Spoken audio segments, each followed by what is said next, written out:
The storms we chase are leading us, and love is all we'll ever trust. Yeah, no, I don't wanna waste what's left. And on we'll go,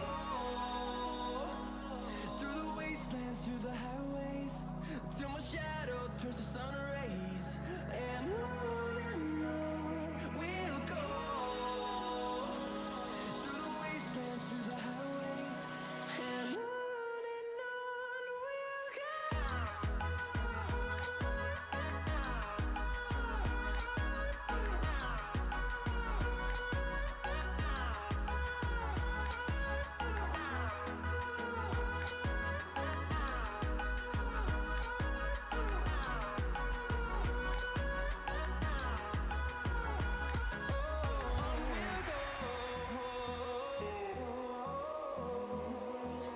Finding life along the way, melodies we haven't played. No, I don't want no rest. Echoing around these walls, fighting to create a song.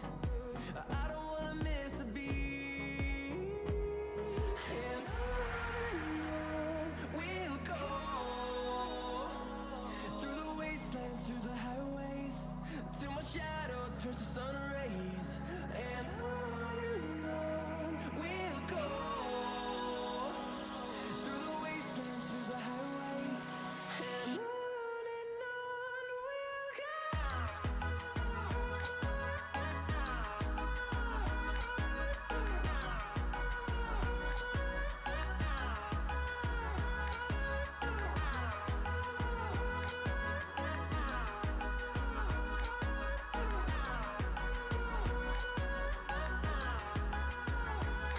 And we'll grow in number, fueled by them to see the horizon, turn us to thousands. And we'll grow in number, fueled by them to see the horizon, turn us to thousands. And on we'll go, through the wastelands, through the highways, till my shadow turns to sun rays. And on we'll go, through the wastelands, through the highways, and on we'll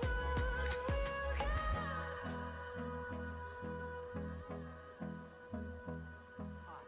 I've been hot all week. No matter where I'm at.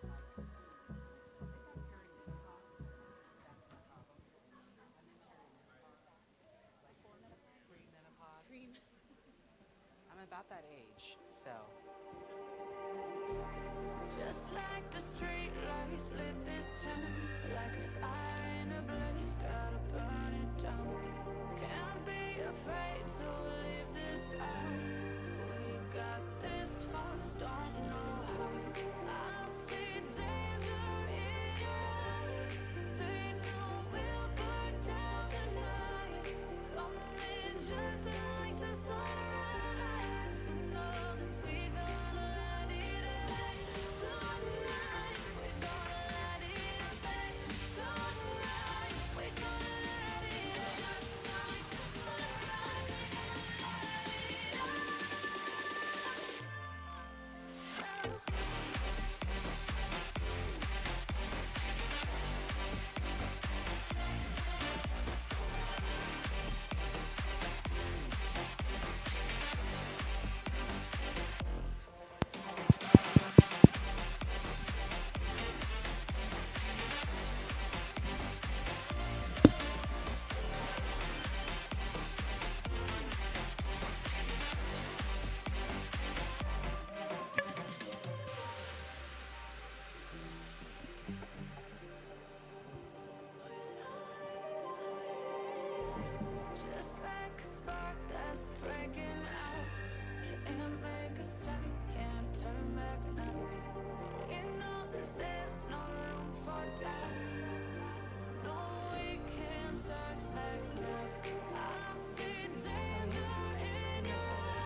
just like the sunrise. You know that we gonna light it up tonight.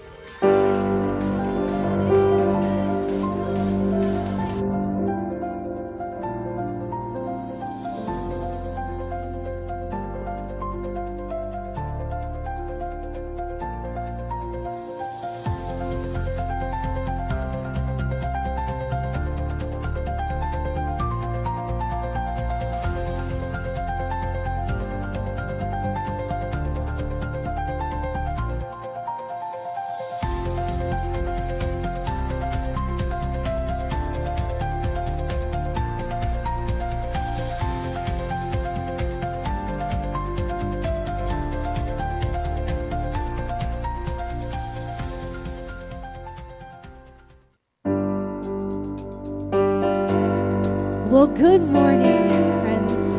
Thank you for being here this morning. Thank you for joining us here. If you're watching online, thank you so much for joining us. If you guys would like to, are able to, if you would stand as we sing songs together.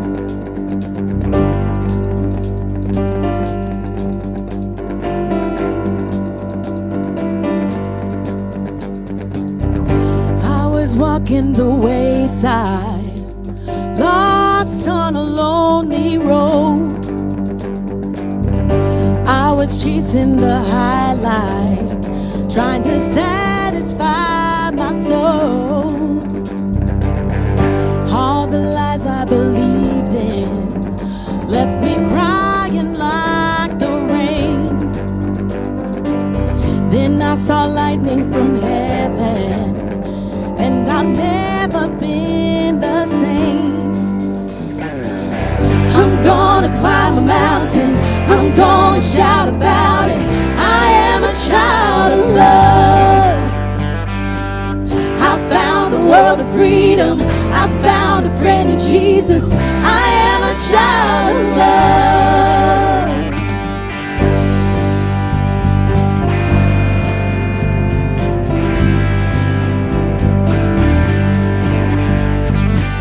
I felt the sting of the fire, but I saw you in the flames. Just when I thought it was over, you broke me out of the grave. I'm gonna climb a mountain, I'm gonna shout about it.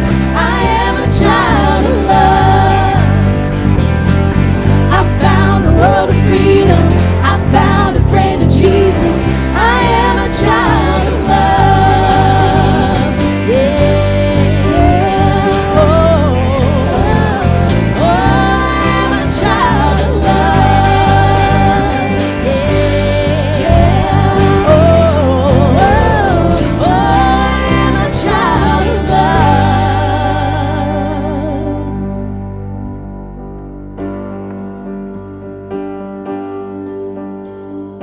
Nothing can change the way you love me.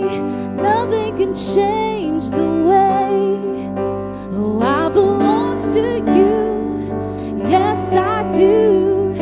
Nothing can separate. Nothing can change the way you love me. Nothing can change the way I belong to you. Yes, I do. Nothing can separate. I'm gonna climb a mountain. Come on. I am a child of love. I found a world of freedom. That's right. I am a child of love. I'm gonna climb a mountain, I'm gonna shout about it. I am a child of love. I found a world of freedom, I found a friend in Jesus. I am a child of love. Oh, yeah. Oh, I am a child of love. Oh, yeah. Oh, I am a child of love. Yeah.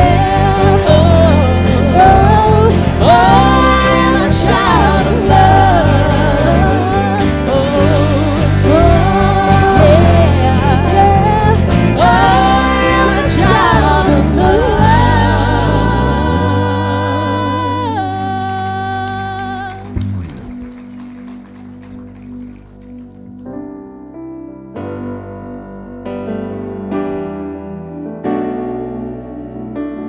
So I know that, and many of you probably do too, but the Venues has always been a church that, you know, everyone is welcome here, regardless of what walk of life you're in, whatever you believe or don't believe. We have the freedom to be whoever, to believe however we want. And our goal here is to just be able to sing these songs with you, regardless of if you're in that place or if you're believing what we're saying or if you don't. It doesn't matter. You know, music has a way of connecting people and putting us in this space where we can just be together. And that's the point. And this next song is called Free.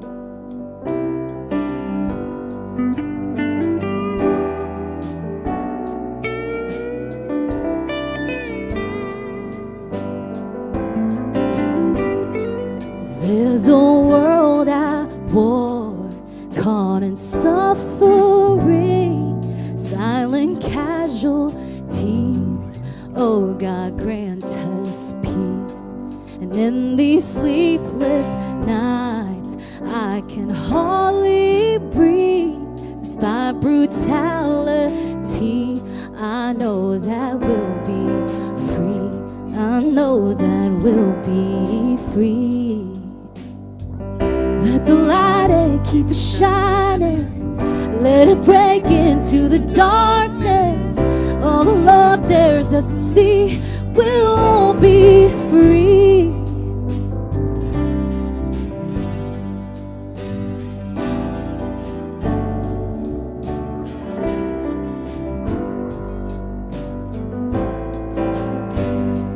In these desperate times, love will hold us here.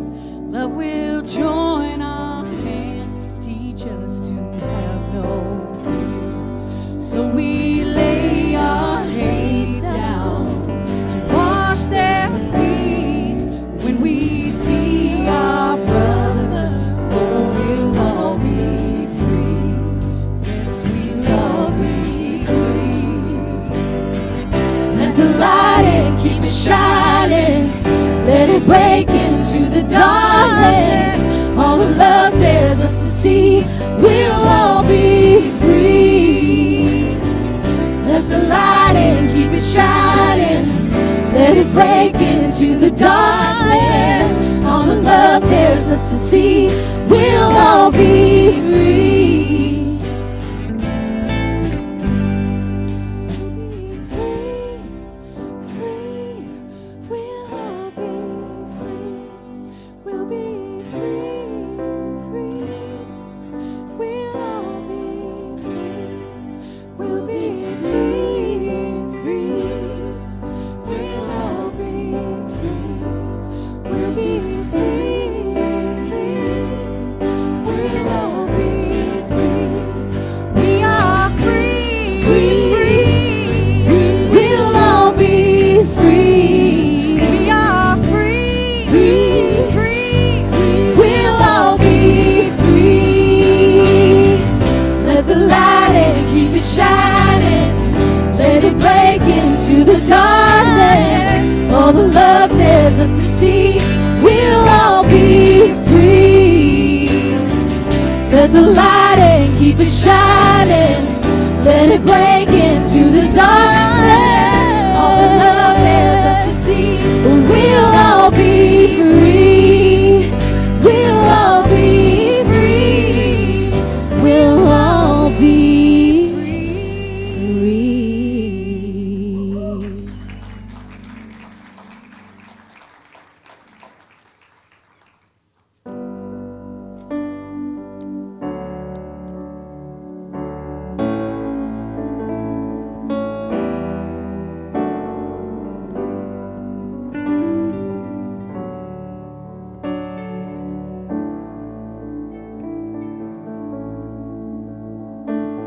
Come gather round the mystery of love in our broken history, where grace heals the fault lines in me time and time again, and welcomes me in to a a house for the hungry, a well for the thirsty, where all saints come together, shoulder to shoulder, a welcome for the traveler, new wine for the vineyard.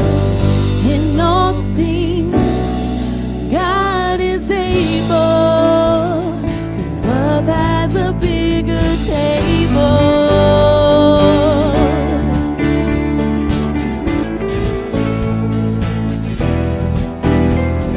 Show me who is my neighbor, the Christ hidden in the beggar, 'cause love doesn't need a stranger. Love calls them friend and welcomes them in to a house for the hungry, a well for the thirsty, where all saints come together, shoulder to shoulder, a welcome for the traveler, new wine for the vineyard. In all things, God is able, 'cause love has a bigger table.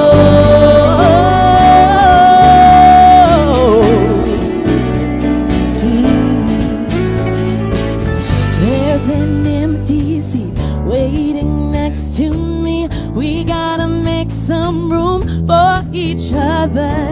Let my enemy be my family. Fill my cup till it's running over. There's an empty seat waiting next to me. We gotta make some room for each other. Let my enemy be my family. Fill my cup till it's running over. A house for the hungry, a well for the thirsty, where all saints can come together, shoulder to shoulder, a welcome for the traveler, new wine for the vineyard, where all saints, God is able, love has a bigger table.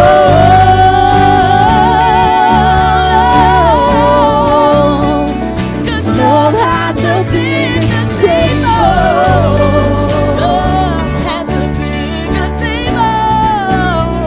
'Cause love has a bigger table.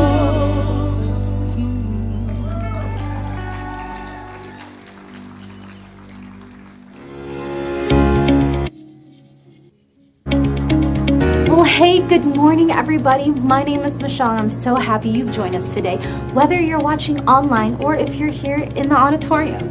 If you are a parent and you haven't checked in your kids yet, Family Venue is ready and waiting for them. Swing by the kiosk and get them squared away, and then come find your spot. You'll receive a 4-digit code at drop-off. Hold on to that, because if we need you during service, we will flash that code on this display. And if you've got your baby or toddler with you and they need a break during service, the wiggle room is right off the lobby if you need it. You can step out anytime you'd like, and you can still catch the service in there live. A few things to know about. First, Bar Church is every Thursday night at 6:30 p.m. over at Mother's Brewing in downtown Springfield. It's a great way to reconnect midweek. If you haven't joined us before, we would love to see you this Thursday at 6:30 p.m. Bring anybody you'd like. If you've been on the fence about Dinners for 8, consider this your sign. Sign-ups are still open, and these casual dinners are such a great way to build friendships here.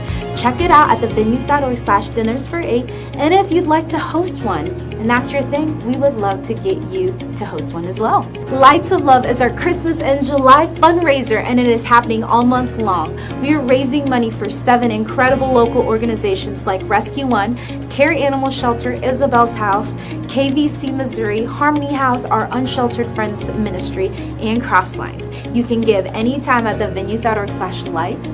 Help us love on our community. We would also love for you to stick around here in the auditorium after service today. If you are new here, we have what's called Next Level. Also, if you've been here a while and you have questions about the venues or how to get involved, this is the class for you. It is short and sweet, and there's no sign-ups necessary. Just stick around after service. We hope to see you guys at Next Level. Everything you need to know about upcoming events you will find at thevenues.org. There you can also give online, sign up for a connection group, and sign up to volunteer. Also, follow us on social media while you're at it. And if it's your first time here, welcome. Thank you so much for checking us out today. We hope that you come see us in the lobby on your way out. We have a gift for you, and we would love to meet you. Okay, that's all I got for you guys this morning. I hope you enjoy the service. We love you guys so much. See you later.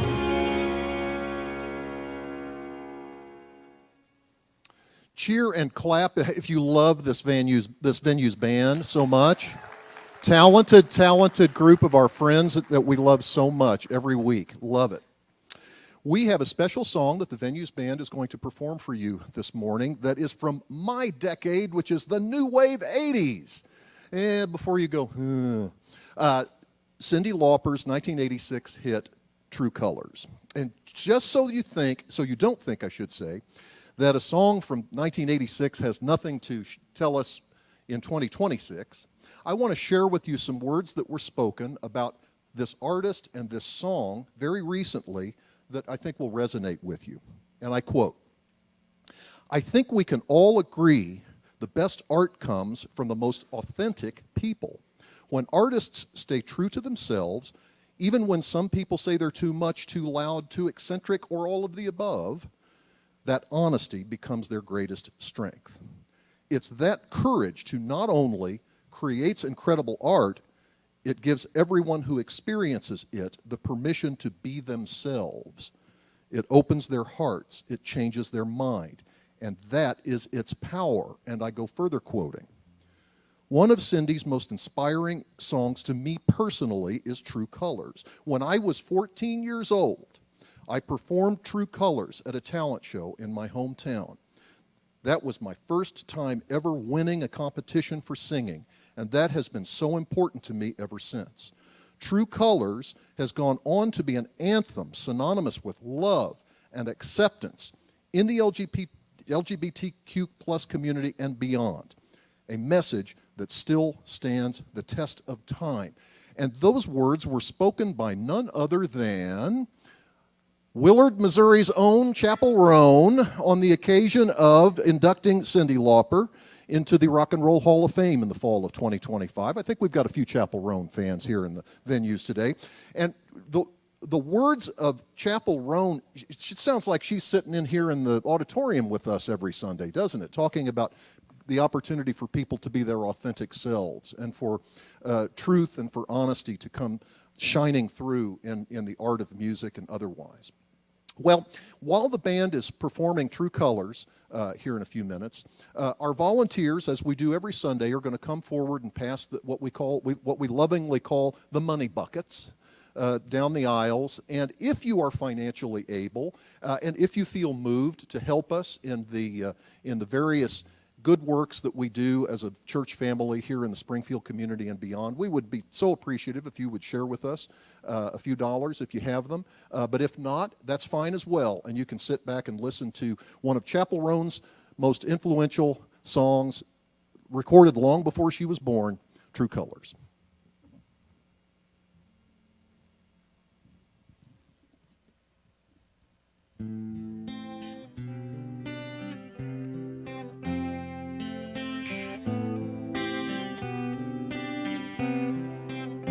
You with the sad eyes, don't be discouraged. Oh, I realize it's hard to take courage in a world full of people. You can lose sight of it all, and darkness inside you can make you feel so small. But I see your true colors shining through. I see your true colors, and that's why I love you. So don't be afraid to let them show your true colors. True colors are beautiful like a rainbow.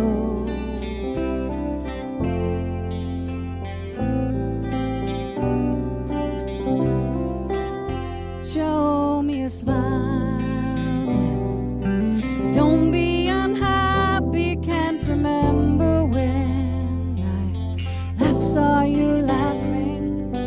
If this world makes you crazy and you've taken all you can bear, you can call me up, because you know I'll be there. And I see your true colors shining through. I see your true colors, and that's why I love you. So don't be afraid to let them show your true colors. True colors are beautiful like a rainbow.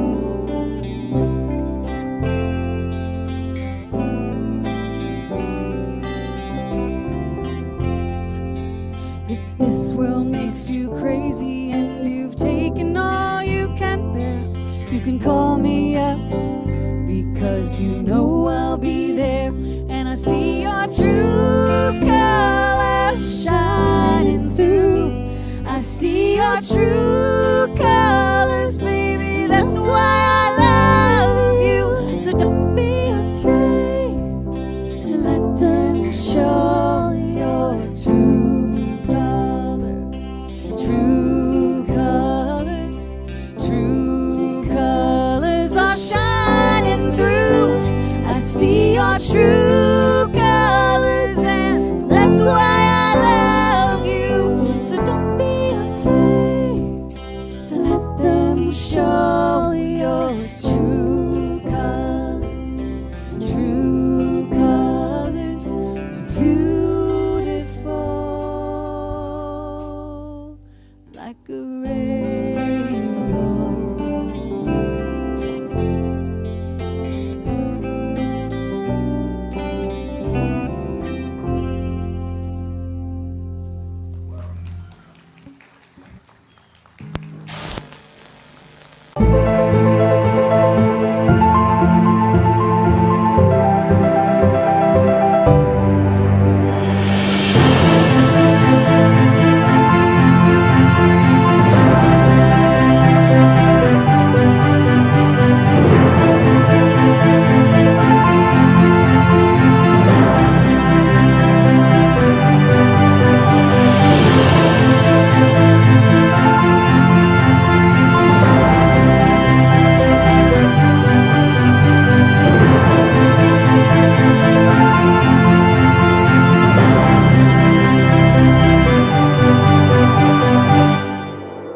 You know, when I used to be a teacher, and now that I'm married to a teacher, I think she would tell you the same thing, that one of the, let's call it hardest parts about summer is just knowing when it is.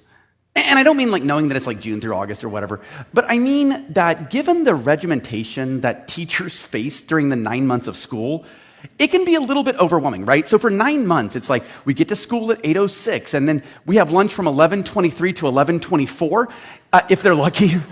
And then at 3:11, school is over, and okay, and then you still got like 5 hours of grading. Recently, I saw a teacher post this, and I thought it really summed up what a lot of people feel that are teachers during the summer. It says, I just went to the bathroom when I wanted to, and I'm a little overwhelmed by the burden of choice. Now, you don't have to be a teacher, I don't think, to have felt this before. You know, maybe it was when you first graduated from high school or college and you were like driving around and you realized that there are people outside during the day that aren't just in your classroom, or maybe it is when you first retired and you realize some of the things that not everyone is just in the office all day. Or maybe it was during COVID, when you suddenly found yourself overwhelmed by the choice of which show do I stream for the 7th time, and you watched Tiger King and learned to make sourdough. For many people, this can be really, really freeing. But if we're honest with ourselves, it can also be overwhelming. You know, as we're continuing our series this month called Streaming, one of the things that we have been talking about is, even like during COVID, when everyone could kind of talk about Tiger King, that having some common language often is very helpful. And we've been thinking about the shows that we stream and what we say about that. Now, I don't know about you, but I have a comfort streaming show. It's a show that it doesn't matter if I've seen it 2 times or 3 times or 40 times. I can get home and just kind of turn off my brain and turn on. Anyone want to share what their comfort streaming show is? Anybody have a show that you... Golden Girls, that is Nate. Perfect. Absolutely. And it doesn't matter if you've seen it once or 1,000 times, right? Anybody else have another show? Yes. The Good, what a great show. What? House Hunters, okay, perfect. And it doesn't matter if you've seen it once or 1,000 times. It still gives you that same warmth, but you don't even have to pay attention to it. You can just kind of click off. For me, that show is Lost. I have streamed all the way through Lost 5 times, all 121 episodes. And that's even saying that number is kind of absurd. But it's one of those things that I don't have to pay attention to it in order to understand it. And actually, streaming executives are starting to realize that this is how we watch television. I recently read this quote, that Netflix executives have been giving screenwriters a specific directive. Have this character announce what they're doing so that the viewers who have this program on in the background can follow along. Because they know that we're watching TV while we're scrolling up on our phone and on a video conference call over here and talking to the kids and doing 12 other things. And so instead of actually having people act out the scenes, they're just being like, just tell them what you're doing so that we can follow. There is one show recently, and a couple actually, that I've been watching recently, though, that don't allow me to do this. If I try to scroll through something else while I'm watching it, I lose the plot. And one of those shows is the show that we're going to be talking about today. This show, called Silo, that just started season 3 a couple of weeks ago, is one of those shows that if I tried to follow along with it while I'm scrolling on my phone, I would lose everything. And so even if you haven't seen it, which don't worry about it, I'm not going to spoil hardly anything that doesn't happen in the first 10 minutes of the first episode of season 1, okay? This show, the basic premise of it is that sometime in the future, a group of several thousand people live in an underground silo because they have been told that the world outside has been poisoned by some kind of post-apocalyptic event. They don't know at first if it's an alien invasion or nuclear attack or something like that, but they're told that they cannot go outside of the silo. The main character in the show, Juliet Nichols, who's played by Rebecca Ferguson, isn't sure that that is reality. You see, there's this big screen in the cafeteria where they can see outside and it looks desolate, but she's like, it feels to me like that is just a farce, that maybe they are showing something on that screen that isn't real because they want to control us. And the main antagonist in the show, Bernard Holland, played by Tim Robbins, does everything he can to try to convince her and everyone else in the silo not to go outside because it's not safe out there. It's not okay out there.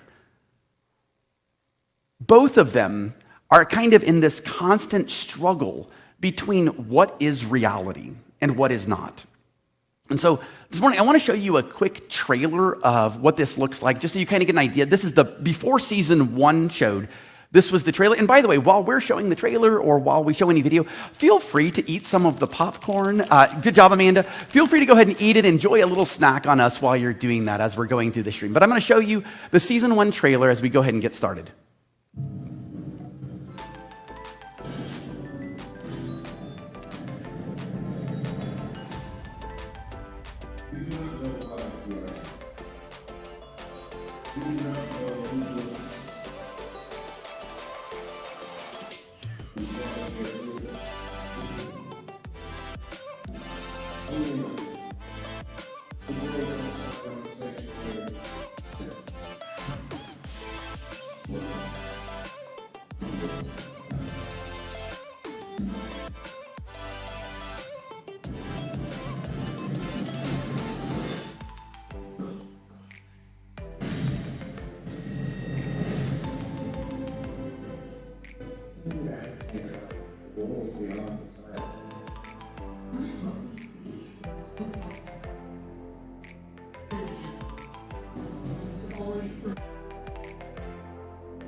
But here's the thing. Even if you've never been stuck in an underground silo for your entire life, I think there's a lot of us that have been in a similar place, if we're honest with ourselves. It's kind of that weird space between the safety of what we know and that kind of queasy feeling that we kind of overcome because we want to take the next step into whatever that is. Maybe it was with a new job. Maybe it's been in your faith journey. I can tell you, in my faith journey that led me to here, about 14 years ago, I met with a pastor here in Springfield, not Pastor Philip, but I met with a different guy because I was leaving the church denomination that I'd kind of grown up with that was very strict and very dogmatic. And I just had some questions about kind of their theology. This pastor told me something that has stuck with me for the nearly decade and a half. He said this, he said, you know, when you give people freedom, there's kind of two reactions to it. One is that people latch onto that freedom and they love it and they want to keep exploring and digging deeper. But sometimes it just feels like too much. And people just want to return to safety, where they understood the rules. It's a warning that I actually give to people all the time here at the venues. Oftentimes I meet with people for a cup of coffee or for an adult beverage, and I say, you know, we're talking about their faith and deconstruction and untangling things. And they start asking questions like, what do you mean that you don't take the Bible literally, that you take it seriously? Or they're saying things like, what do you mean that the Bible is queer inclusive or whatever?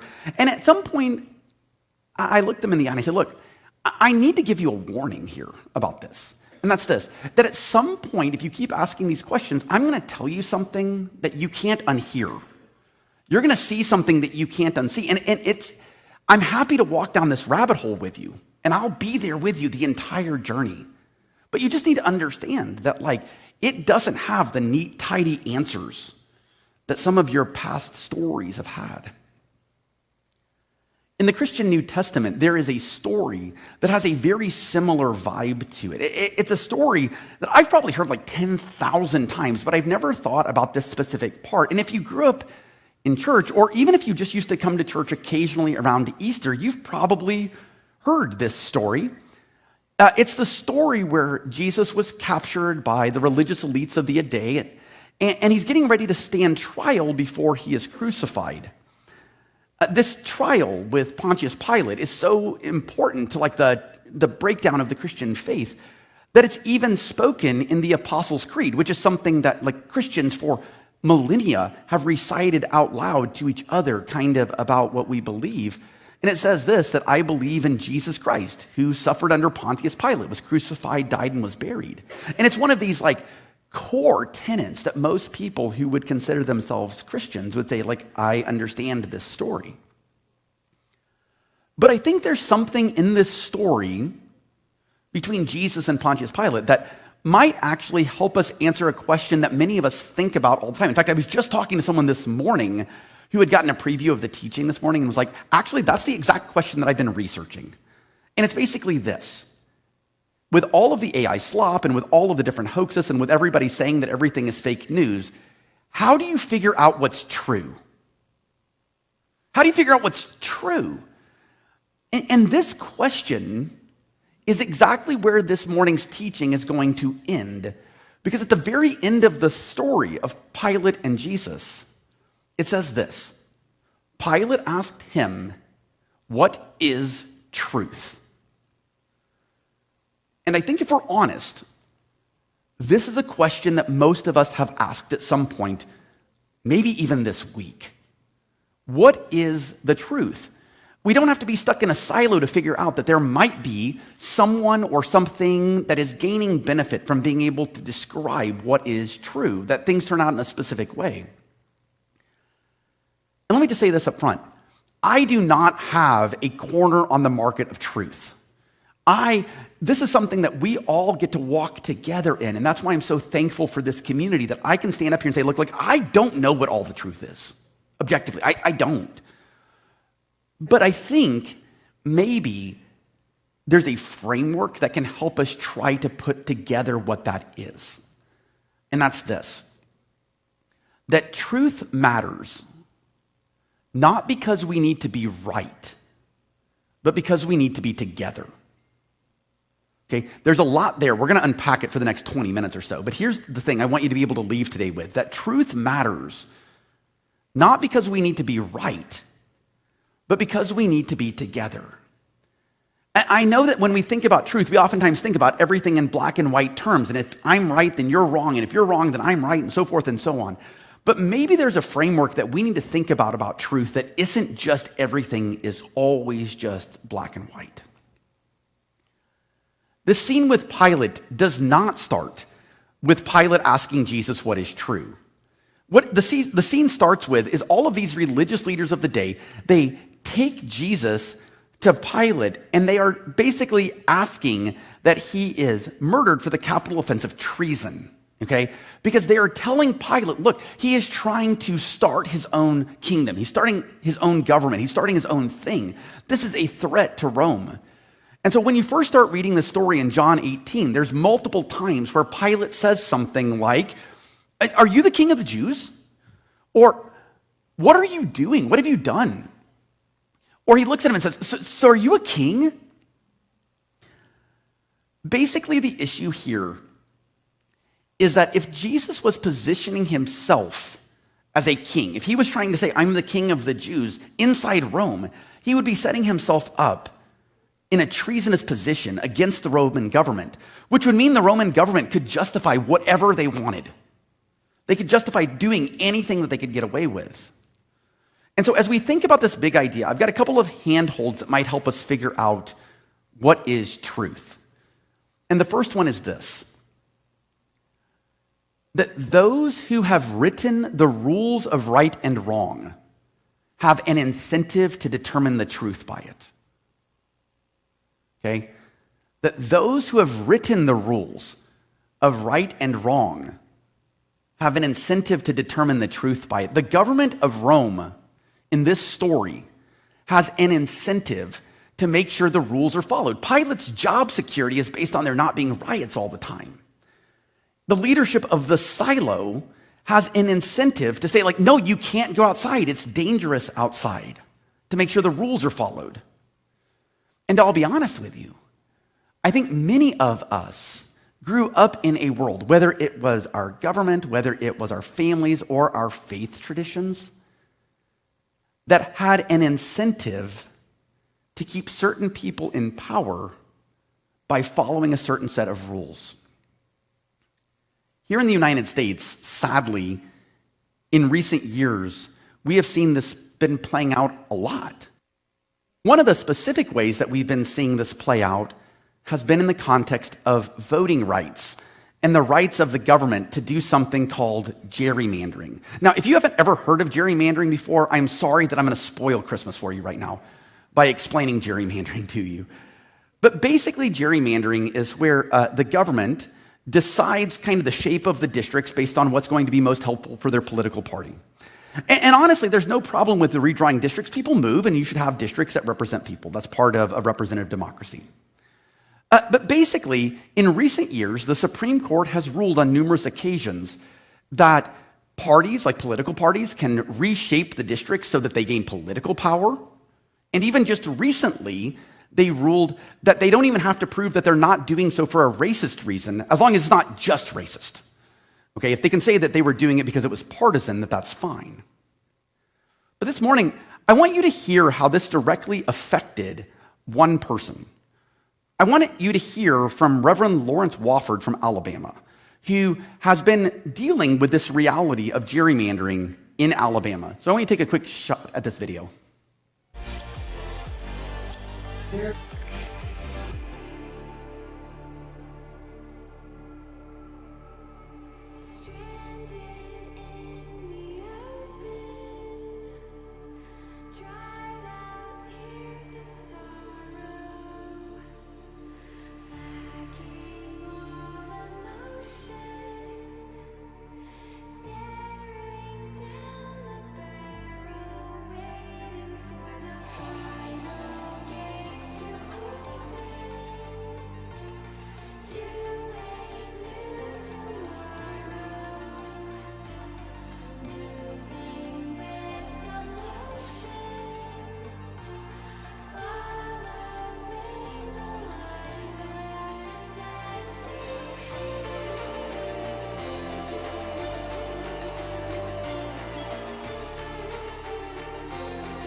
I know that gerrymandering is not like some super sexy phrase. I know that none of the World Cup coaches got together at halftime and were like, 1, 2, 3, gerrymander, right? It's not something that gets people excited, and it feels very procedural, but it's one of those examples that are happening literally under our feet that is an example of modern day racism. And it is perfectly legal in the United States. And so when the people in Congress, whether that's here in Missouri, or in places like California, or in places like Texas or Florida or other states that decide that they want to do this and they want to stay in power, it's 100% within their right to do that. But just because something is within someone's right doesn't mean it's not wrong. And I think as we're trying to figure out what truth looks like, I think oftentimes we need to kind of wrap our minds around this, that just because something is within someone's right doesn't mean it's not wrong. When Pilate is asking Jesus to identify the king of the Jews, he's asking the right question. Are you trying to overthrow Rome? He knows he's within his rights to take the actions because his incentives are to make sure that Rome is taken care of. But I want you to see what Jesus does here, because I think that what Jesus does when we're asked these questions about right and wrong, truth and not truth, he does this like super subversive thing, and I think it's something that we might want to look at ourselves. You see, when Jesus is asked by those in power and authority to follow the system of the rules, he instead flips the conversation. And I want you to hear what he says. In verse 36 of John 18, he says this, that Jesus answered, "My kingdom does not belong to the world." And when I was a kid, when I was in youth group, when I heard this, I often was told, this is one of those things like, be in the world, but don't be of the world. Like, you don't have to follow the rules of the world. It gave us a great excuse to like burn our secular music CDs. That was, CDs, by the way, for those of you who are young, it was before Spotify. Okay. But it also was the reason that so many people use this as an excuse to say, I don't have to listen to my teacher when they talk about evolution, or I don't have to listen to people about these different things. But the word that Jesus uses here isn't this like, let's protest everything. Instead, what Jesus was saying, the phrase that he was using was actually more not belonging, but rather it had to do with not receiving power from there. What Jesus was saying, and like I said, I could be wrong about this, but it seems like what Jesus was saying is, look, Pilate, you think you get the power from the rules? That's not where my power comes from. Our power doesn't come from those who have written the rules of right and wrong. And I wonder for me, what would it look like if we started from that place? What would it look like if instead of us starting from the place of saying, like dogmatically, does it check all the boxes, if we started asking the question of who does this benefit? And I'll be honest with you, from the very beginning of the venues, this is something that I think we've done really well. From the very beginning, we feed people because people are hungry.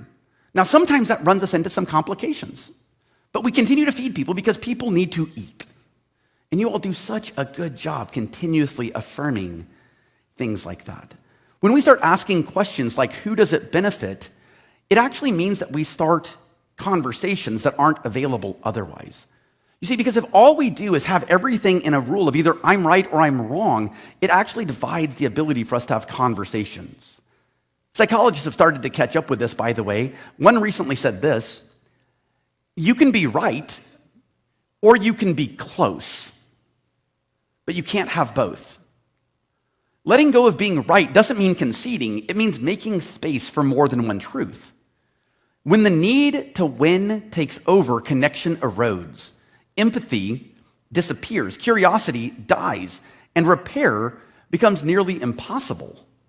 Now, I'll be honest with you. As someone who used to make my living coaching debate, the idea of just not getting to win every argument is something that's hard for me to hear.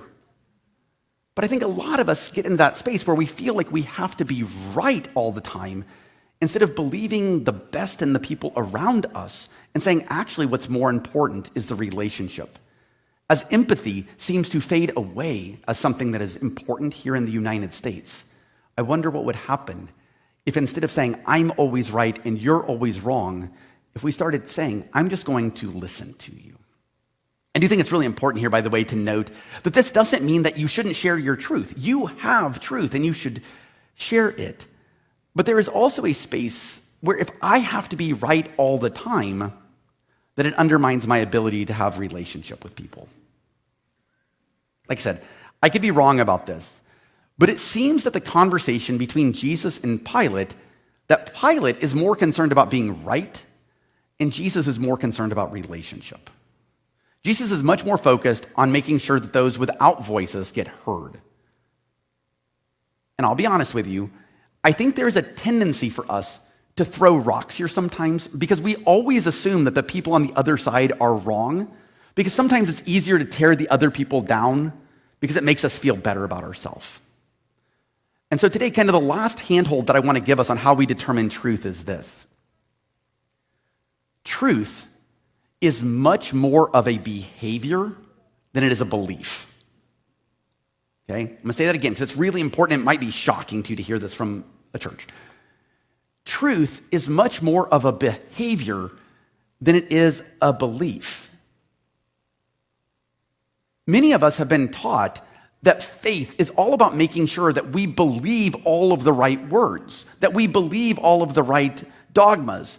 It's almost like we believe that when we die, there's going to be some kind of a test that like God or Jesus or Peter, someone's going to be up there in front of the pearly gates being like, all right, here's the question. In fact, I think there's a Far Side cartoon that really captures this well. It's like the math phobics belief of heaven, and it says this. All right, now listen, nobody gets in here without answering the following question. A train leaves Philadelphia at 1 p.m. It's traveling 65 miles per hour. Another train leaves Denver at 4. I say, you need some paper? And I think, while that's the math phobic, I think some of us have that in our faith phobic space as well. We think that what the afterlife is going to look like is that we have to say all of the right words, when realistically, it's much more about the showing of love that we do. In Silo, there's a lot of people who question the truth. But there are few who say, I really put this into action by going outside, by taking that risk, not knowing what's out there, by taking that chance. I think if all we do is listen to the powerful, we might believe the bad in people. Let me say this. I had the awesome opportunity. I was gifted the opportunity to go to a World Cup game a couple of weeks ago, highlight of the summer. It was awesome. But one of the things about that was I met people there who saw the best in each other, right? If all you do is watch the news, you'll believe everyone hates each other. But I want to share this with you, and this comes from the super liberal bastion of the National Catholic Reporter, who recently said this: across the country, support for LGBTQ rights remains widespread, even amongst people of faith. Majorities back protections for LGBTQ individuals. And the reason I say this is this: if all you see is what certain leaders say, you're going to believe that we're always in this battle. But the truth is, I really believe the good in people. I think most people see the good in each other.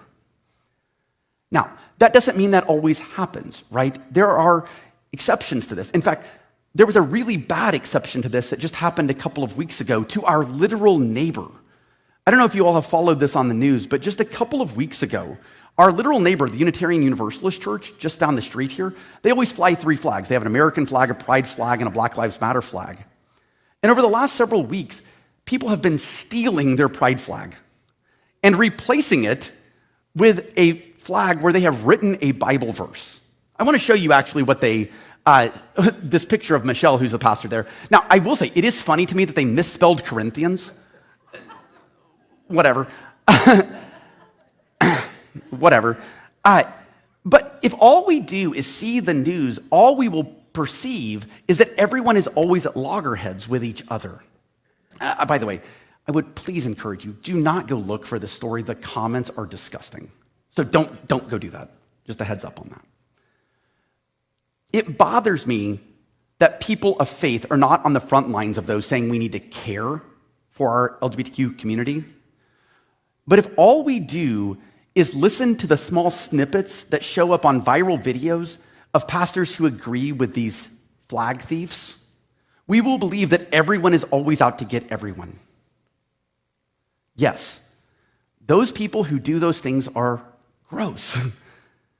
The fact that there are pastors in the area who say the same things, I truly believe are misrepresenting the love that Jesus talks about. But it's why it's so important that if we are trying to answer this question of what is the truth, that we do it as a community, that we look at each other, because if all we're doing is watching snippets on videos, we'll miss the truth. At the story with Jesus and Pilate, there's this really interesting text where Pilate asks Jesus if he's a king, and he says this. It says, Jesus answered, "You say I'm a king, and for this I was born, and for this I came into the world to testify to the truth. For everyone who belongs to the truth listens to my voice."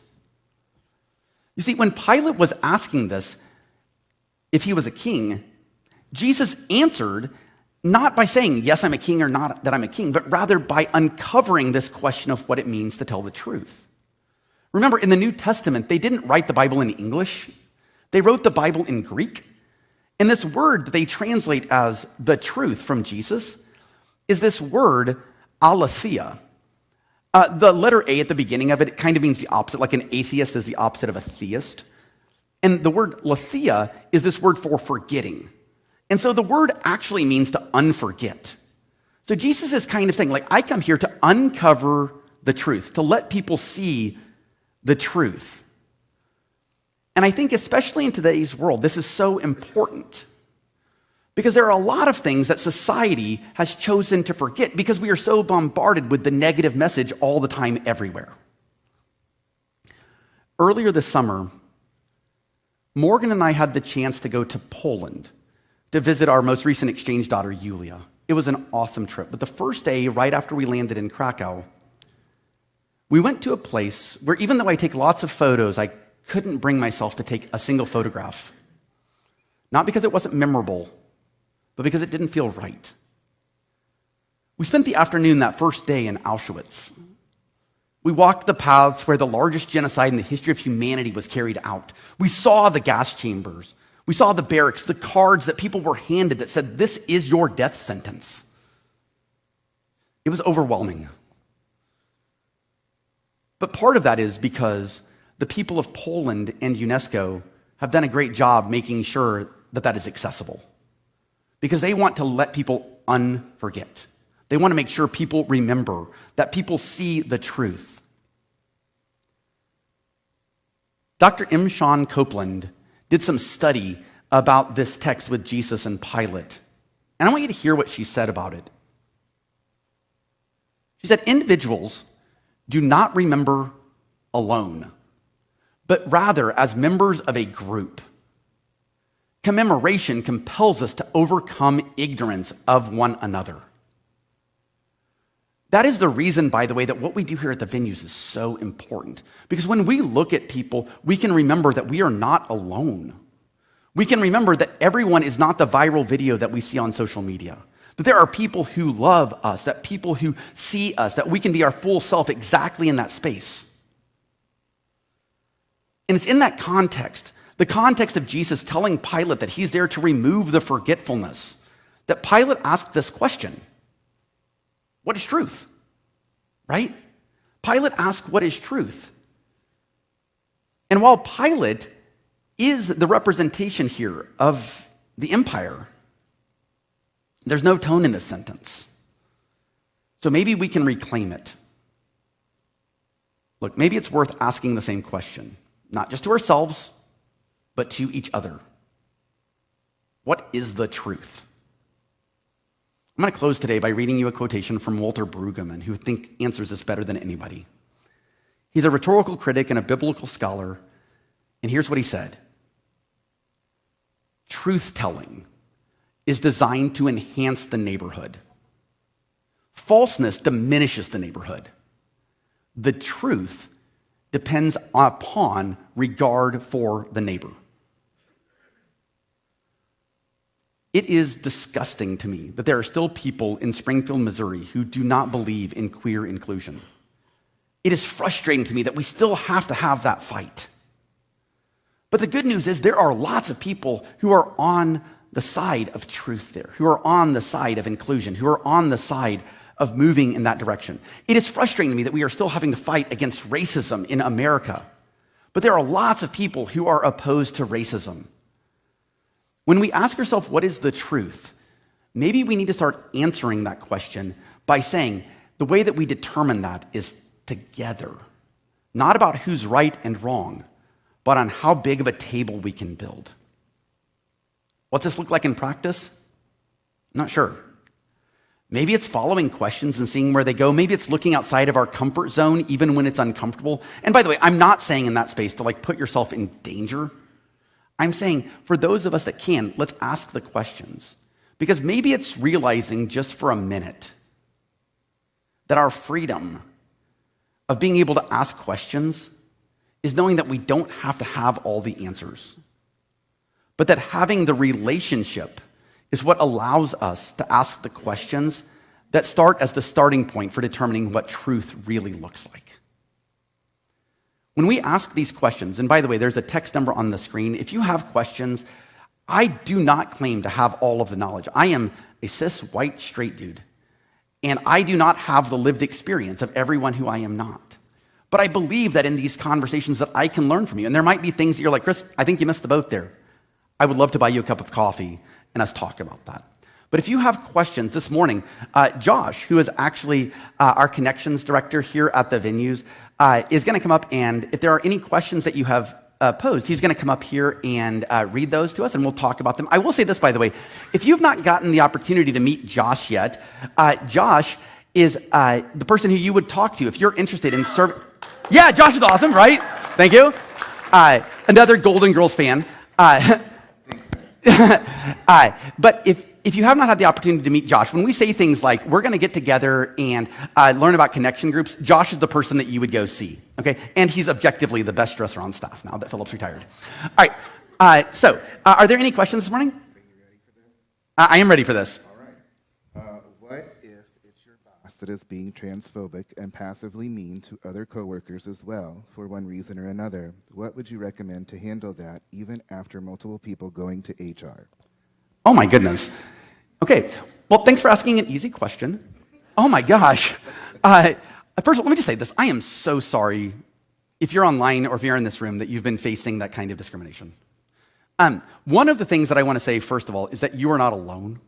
That there are people who love you just as you are, that you do not have to pretend that nothing, I'm glad that you're living who you are. I am sorry that you're facing that discrimination from your boss. And let me just say this also. I'm not a counselor, and I am also not a legal expert. okay? But I can tell you that wherever you are, that God loves you just as you are.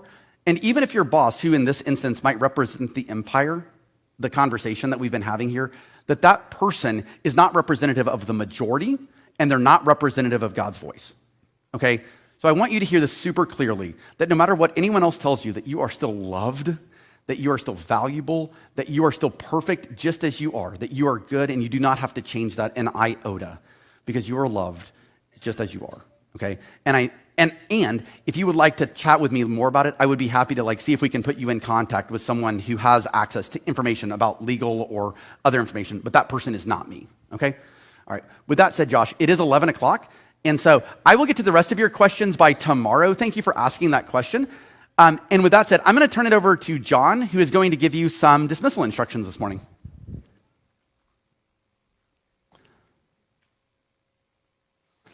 You want to just use my mic, John? All right. Let me undress here. I can turn on. Yep.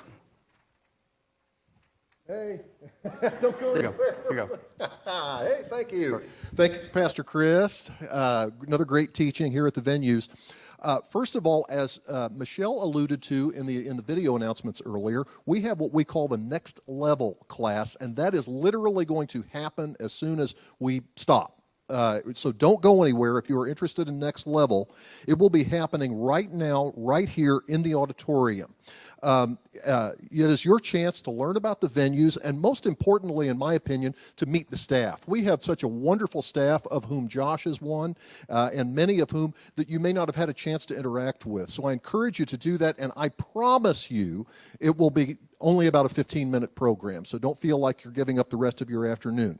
Secondly, on your way out, we also have a round table in the lobby where you can sign up for connection groups, another very important thing. As one of the priorities that we have for the coming year here at the venues is to get people into connection groups and connect with one another, because that's the best way to have an even more fulfilling experience here as we build friendships and find community. To all of our online viewers, thanks for joining us online this morning. It's been a great experience, even though you weren't here in person, but we appreciate and hope you keep